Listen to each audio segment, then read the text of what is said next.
అండి. Welcome back to our channel. ఎలా ఉన్నారు అందరూ? మీరంతా ఎలా ఉన్నారో కామెంట్ చేయడం అస్సలు మర్చిపోద్దు. ప్రతి వీకెండ్ ఏదో ఒక పని మర్చిపోతూనో, లేకపోతే పోస్ట్‌పోన్ చేస్తూనే ఉన్నాను. ఫస్ట్ టైం ఏ పనిని కరెక్ట్‌గా అసలు పోస్ట్‌పోన్ చేయకుండా కంప్లీట్‌గా అయితే చేయగలిగాను. ఇదొక ప్రొడక్టివ్ వీకెండ్ అని చెప్పుకోవాలి. అండ్ ఇక్కడొచ్చేసి మీకు ఇత్తడి పాత్రలు చూపిస్తున్నాను కదా! సో, ఇవేంటంటే నైటే క్లీన్ చేసి పెట్టాను. నేను ఇత్తడి పాత్రలోనే మాక్సిమం రైస్ అయితే వండుతాను. 99% ఏదో ఒక్కరోజు అంటే కొంచెమే వండాల్సొచ్చినప్పుడు లైక్ ఓన్లీ ఆహ్, హాఫ్ కప్ కన్నా తక్కువ అలాంటప్పుడు మాత్రమే స్టీల్ వాటిలో వండుతాను. లేదు అంటే మాత్రం ఇత్తడి గిన్నెలే వాడతాను. సో, ఇంకిక్కడొచ్చేసి నైట్ అయితే డిష్ వాషర్ వేశాను. ఇంకా అవైతే క్లీన్ చేయాల్సినయి ఉన్నాయి. ఇంకా తుడిచేసైతే లోపల పెట్టాలి. అలాగే ఇంకా ఇక్కడ ఈరోజు వంటకి ఏం చేయాలి ఇవన్నీ ఆలోచిస్తూ ఫస్ట్ అయితే కాఫీ తాగుదామని చెప్పేసి కాఫీ అయితే కలుపుకున్నాను. సో, యాక్చువల్లీ అసలు బ్లాక్ కాఫీ వల్ల చాలా యూజెస్ అయితే ఉన్నాయి. ఎవరైనా కూడా తాగాలి అనుకుంటే ఖచ్చితంగా స్టార్ట్ చేయండి. ఫస్ట్‌లో మీకు లిటిల్ బిట్ చేదుగా ఉండొచ్చు. తర్వాత అయితే చాలా అలవాటయిపోతది. అలాగే అదొక మీకు ఏమంటారు అడిక్షన్ లాగా అయిపోతది. అంత బాగా అయితే నచ్చుతది.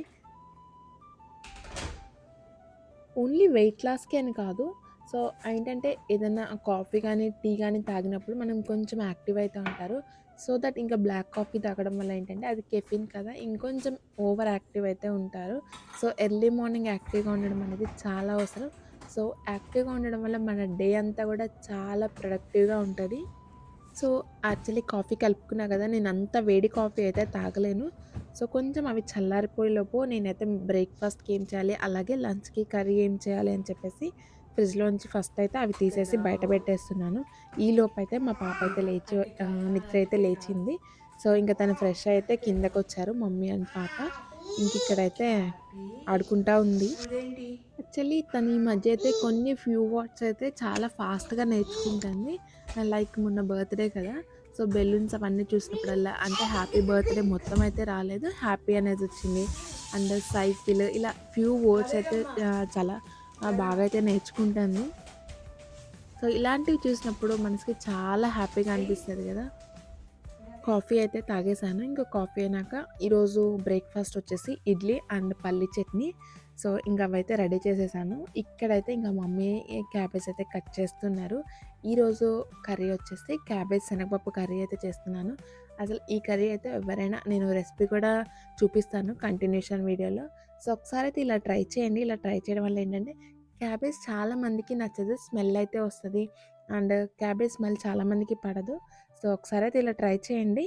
ట్రై చేయడం వల్ల మేబీ మీకు స్మెల్ రాకపోతే మీరు ఇష్టంగా అయితే తినొచ్చు కదా! సో, ఇలా స్మెల్ రాకుండా ఉండాలంటే ఫస్ట్ అయితే మనం బాయిల్ చేసుకోవాలి. అంటే నార్మల్‌గా మనకేంటంటే అక్కడ బయట పెడితే వెదర్‌కి కానీ ఏమన్నా కాదు క్యాబేజ్ ఎక్కువ స్మెల్ అయితే వస్తది నాకు. ఈవెన్ మా ఇంట్లో కూడా అలా అనిపించేది. ఎక్కడ పెట్టినా కూడా ఎక్కువ స్మెల్ రావడం ఇలా ఉండేది. బట్ ఇక్కడ మేబీ మనకి టెంపరేచర్ కంట్రోల్ వల్ల లేకపోతే ఏమో కానీ అస్సలు క్యాబేజ్‌దే స్మెల్ రాదు. ఇంకా ఎక్కడైనా వస్తే తినబుద్ధి కాదు కదా! ఇంక అందుకని చెప్పేసి ఒకసారైతే బాయిల్ చేస్తున్నాను. ఇంకిక్కడ అది బాయిల్ అయిపోయేలోపు నేను కర్రీకి కావాల్సినవన్నీ కట్ చేసుకున్నాను. అలాగే ఆనియన్స్, టమాటో ఇవన్నీ అయితే వాష్ చేసుకొని కడిగి పెట్టేస్తున్నాను. కొంతమంది ఈ కర్రీని పెసరపప్పుతో చేస్తారు. బట్ నేనైతే పచ్చిశనగపప్పు కదా! సో, పచ్చిశనగపప్పుతో అయితే చేస్తున్నాను. ఎందుకు అంటే ఆ పెసరపప్పు ఎందుకో నాకంత అనిపించదు ఆ కర్రీ. అందుకని చెప్పేసి నేనైతే పచ్చిశనగపప్పు అయితే వేస్తున్నాను. సో, దాన్నైతే ఒక మైక్రోవేవ్‌లో 3, 4 మినిట్స్ అయితే ఉడకబెట్టేసాను. సో, ఇంక మనమైతే కర్రీలోకి డైరెక్ట్ వేసేసుకోవచ్చు కదా! ఇక్కడైతే ఆల్మోస్ట్ కుక్ అయిపోయినాయి. క్యాబేజ్ అనేది ఒక 60-70% కుక్ అయితే చాలు. మరీ ఎక్కువైపోయినా కూడా మళ్ళీ మనము కర్రీలో ఉడకబెడతాం కదా! అప్పుడేంటంటే మరీ లైక్ పచ్చడి పచ్చడిగా అయిపోతది. అలా కాకుండా ఉండాలి అంటే ఒక 50-60 మాక్సిమం 70% ఉడికితే సరిపోతది. ఎందుకంటే మళ్ళీ మనము కర్రీలో ఉడకబెట్టుకుంటాం కదా! సో, ఇప్పుడైతే ఇంకా కర్రీ ప్రాసెస్ చూసేద్దాం. నాకైతే to be honest counter top మీద ఆయిల్ క్యాన్స్ మనం డైలీ యూజ్ చేసుకున్న ఆయిల్ అయినా ఇలాంటివి పెట్టడం అస్సలు నచ్చదు. చాలామంది సింక్ కింద డస్ట్‌బిన్స్ పెడతారు కదా! నేనైతే సింక్ కింద డస్ట్‌బిన్స్ అస్సలు పెట్టను. అండ్ దెన్ ఆయిల్స్ ఇలాంటి డైలీ వేర్‌వి ఉంటాయి కదా! వాడుకునేవి నెయ్యి ఇవైతే మాత్రం సింక్ కిందే పెట్టేసుకుంటాను. ఇక్కడైతే ఇంక మనం కర్రీ స్టార్ట్ చేసినప్పుడు ఫస్ట్ అయితే కొంచెం ఆయిల్ వేసుకొని పోపంతా వేసుకోవాలి. ఆ పోపులో అన్నీ వేసుకొని కొంచెం అవి ఫ్రై అయిపోయినాకైతే ఆనియన్స్ వేసుకోవాలి. ఆనియన్స్ కూడా కొంచెం మరీ అసలు మార్చకండి. అలా అని చెప్పి మరీ పచ్చి పచ్చిగా ఉండకూడదు. కొంచెం బాగా ఫ్రై అయినప్పుడు ఇంకా ఆనియన్స్ ఎక్కువ బాగా ఫాస్ట్‌గా ఫ్రై అవ్వాలి అంటే సాల్ట్ ఏసుకుంటాం గదా!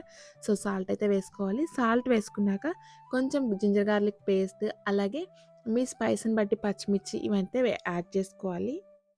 అలాగే ఇంకా పచ్చిమిర్చి ఇవి వేసేటప్పుడే కొత్తిమీర అయితే యాడ్ చేసుకోండి. కొత్తిమీర లీవ్స్ కాదు కాడలు యాడ్ చేస్తే కాడల్లో స్మెల్ అనేది ఎక్కువ ఉంటది కదా! సో, కాడలు ఎక్కువ యాడ్ చేసుకోవడం వల్ల ఏమవుతదంటే క్యాబేజ్ స్మెల్‌ని అయితే తగ్గిస్తది. ఇన్ కేస్ అంటే అసలు మాకు క్యాబేజ్ స్మెల్ పడదు. బట్ మాకు క్యాబేజ్ తినాలి, ఐరన్ డెఫిషియన్సీ ఉంది అనుకునే వాళ్ళైతే కొంచెం ఆయిల్‌లోనే కొత్తిమీర అనేది ఫ్రై చేయడం వల్ల ఆ క్యాబేజ్ స్మెల్ అనేది తగ్గిస్తది. సో, తర్వాత టమాటాలయితే యాడ్ చేసుకోవాలి. టమాటాలు మంచిగా ఆ గ్రేవీలాగా అయినప్పుడు కొంచెం దాంట్లో ఇంక మనకి సాల్ట్ అదంతా ఆల్రెడీ స్టార్టింగ్‌లో ఆనియన్స్ దగ్గర వేసుకుంటే ఇప్పుడైతే మళ్ళీ వేయొద్దు. ఆ టేస్ట్ అయితే చూసుకొని సాల్ట్ ఇంకా పట్టిద్ది అనుకుంటే వేయండి.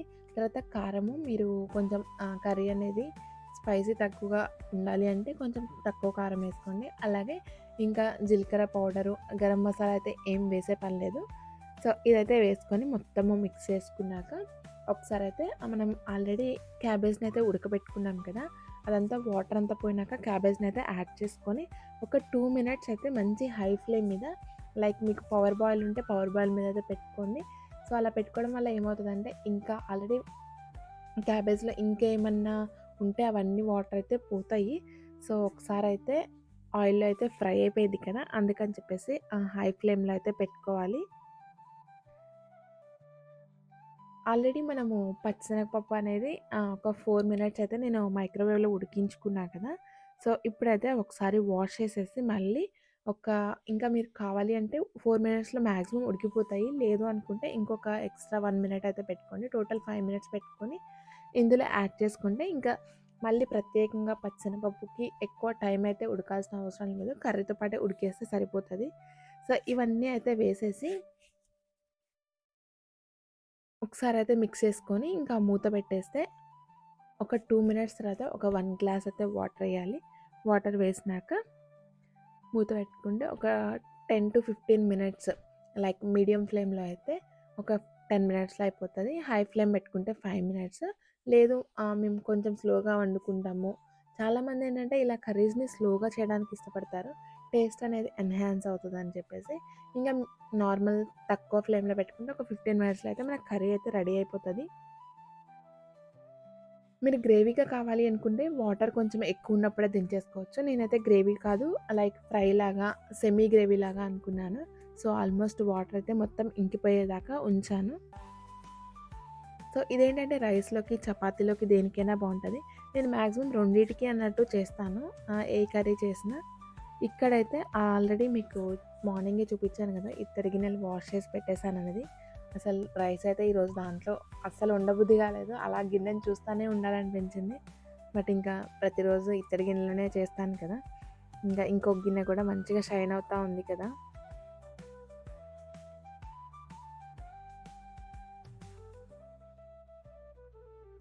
చూడాలి ఇంకా మాక్సిమము ఇత్తడి వాటిల్లోనూ అలాగే చాలా వరకి నాన్ స్టిక్ తగ్గించాలి అనుకుంటాను. మాక్సిమం తగ్గించేశాను. ఆల్రెడీ గిన్నెలన్నీ తీసేసాను. కొన్నైతే డొనేషన్‌కి వేశాను. ఇంకా స్టెయిన్‌లెస్ స్టీల్ ఉంటది గదా! అవే వాడుతున్నాను. ఇంకొన్నైతే ఉన్నాయి. అవైతే చిన్న చిన్నగా అవి గూడా తీసేయాలి మొత్తం. ఇంకిక్కడైతే కర్రీస్ ఇవన్నీ ఏంటంటే కర్రీ అయిపోయినాక వేరే గిన్నెలోకి తీసేసి అవన్నీ వాషింగ్‌కయితే పెట్టాను. అండ్ ఇప్పుడైతే ఇంకా వంటంతా అయిపోయింది కదా! డిష్ వాషర్ అయితే వేయాలి. డిష్ వాషర్ వేసినప్పుడు మనకి స్టాండ్స్ ఉన్నాయి గదా! స్టవ్ పైనవి అవి కూడా స్టాండ్స్ కూడా వాషింగ్‌కి పెట్టేయాను. అలాగే ఇప్పుడు ఇంకైతే కౌంటర్ టాప్ అయితే క్లీన్ చేసుకుంటున్నాను. యాక్చువల్లీ వంట అయిపోగానే కౌంటర్ టాప్ క్లీన్ చేసుకుంటే చాలా ప్రశాంతంగా అనిపిస్తది. ఆహ్, కిచెన్ మెస్సీగా అలాగే ఈ కౌంటర్ టాప్ అనేది మెస్సీగా ఉంటే ఇల్లనేది ఎంత క్లీన్‌గా ఉన్నా కూడా లైక్ అసల ఆ రోజు అని కాదు. బట్ చూసిన ప్రతిసారి ఇల్లంతా మెస్సీగా ఉంది అనిపించే ఆ ఫీలింగ్ అయితే నాకు చాలా ఎక్కువుంది.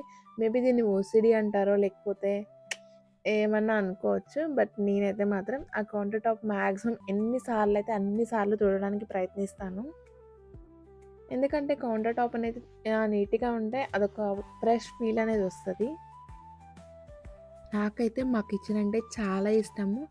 లైక్ కౌంటర్ టాపు, అలాగే ఈ స్టవ్ అందులోను మాది గ్యాస్ స్టవ్ కదా! సో, అలాగే ఇంకా వచ్చిన ఈ కబోర్డ్స్ కాంబినేషన్, అలాగే కౌంటర్ టాప్ పైన ఏదైతే వచ్చిందో ఆ గ్రానైట్ ఇవంటే ఆ కలర్ కాంబినేషన్స్‌ని బట్టి మనకి ఆ ఫ్రెష్ ఫీల్ కూడా వస్తది కదా! నాకు కిచెన్ చూసిన ప్రతిసారి ఫస్ట్ అయితే నేను కిచెన్‌లోకి రాగానే మార్నింగ్ లేచినాక ఆ కౌంటర్ టాప్ పైన లైట్స్ ఉంటాయి కదా! కిందవి. సో, అవైతే ఆన్ చేసుకుంటాను. అవి ఆన్ చేసుకోగానే ప్రతిరోజు ఒక కొత్త డేలా అనిపిస్తది. ఎవరికైనా ఇలా లైట్స్ పెట్టుకోవాలంటే మాత్రం ఖచ్చితంగా పెట్టుకోండి. ఆ లుక్కే అసలు కిచెన్‌కి మారిపోతది. ఆ లైట్స్ పెట్టుకోవడం వల్ల. చాలామంది వైట్ లైట్స్ ప్రిఫర్ చేస్తారు. బట్ కిచెన్‌లో ఏంటంటే ఎస్పెషల్లీ ఇలా కౌంటర్ టాప్‌కి ఇలా గ్యాస్ క్యాబినెట్స్ కింద పెట్టుకునే లైట్స్ మాత్రము యెల్లో లైట్స్ ఉండడం వల్ల కిచెన్ లుక్ అయితే మొత్తం మారిపోతది. ఇంకిక్కడైతే కప్‌బోర్డ్స్ క్యాబినెట్స్ అవన్నీ క్లీన్ చేసేసుకున్నా గదా! అలాగే కౌంటర్ టాప్ మొత్తం క్లీన్ చేసుకున్నాక గ్యాస్ స్టవ్ గూడా ఒకసారి తుడిచేసాను. తుడిచేసినాక స్టవ్ పైన స్టాండ్స్ ఉంటాయి గదా! అవి కూడా మొత్తము పెట్టేసాను. డిష్ వాషర్ వేస్తున్నాను గదా! అని చెప్పేసి. అలాగే ఇంకా బర్నర్స్ కూడా ఉన్నాయి గదా! అవి కూడా క్లీనింగ్‌కి పెట్టేసాను. అండ్ ఇక్కడైతే ఇంకా డిష్ వాషర్ అయితే ఆన్ చేసేసాను. నేను డిష్ వాషర్ లిక్విడ్ యూజ్ చేయను. టాబ్లెట్సే యూజ్ చేస్తాను. అండ్ ఇక్కడైతే ఇంకా సోఫాస్ ఒకసారి డస్టింగ్ అయితే చేసేసాను. యాక్చువల్లీ ఈరోజు చిట్టీకి ఎందుకో పాపం రెస్ట్ ఇద్దాం అనిపించింది. అందుకని చెప్పేసి ఈరోజైతే చిట్టీకి రెస్ట్ ఇచ్చేసి నేనైతే రంగంలోకి దిగేసాను. అప్పుడప్పుడు వస్తువులకి రెస్ట్ ఇవ్వడం కూడా మంచిదే కదా! సో, మనం 1 వీక్ అంతా వర్క్ చేసి, లైక్ 5 డేస్ వర్క్ చేసి 2 డేస్ ఎలా హాలిడే తీసుకుంటున్నామో, చిట్టి పాపం నా కోసం 5 డేస్ అంతా వర్క్ చేస్తుంది. సో, ఈ 2 డేస్ అయితే చిట్టికి హాలిడే ఇద్దాం అనుకున్నాను. అందుకని ఇంక ఇక్కడైతే నేను క్లీనింగ్ చేస్తున్నాను. ఐయామ్ జస్ట్ కిడ్డింగ్ అండి. సో, ఇంకా వీకెండ్ అయినా కూడా ఇలా సోఫాల కింద ఎంతో కొంత డస్ట్ అయితే ఉంటది కదా! సో, ఒకసారి అయితే డస్టింగ్ ఎలాగో చేసేస్తున్నా కదా అని చెప్పేసి ఇంకా మొత్తం క్లీనింగ్ అయితే చేసేసాను. అండ్ యాక్చువల్లీ ఇప్పుడు ఇంకా మీరు ఇంకొకటి చూస్తారు.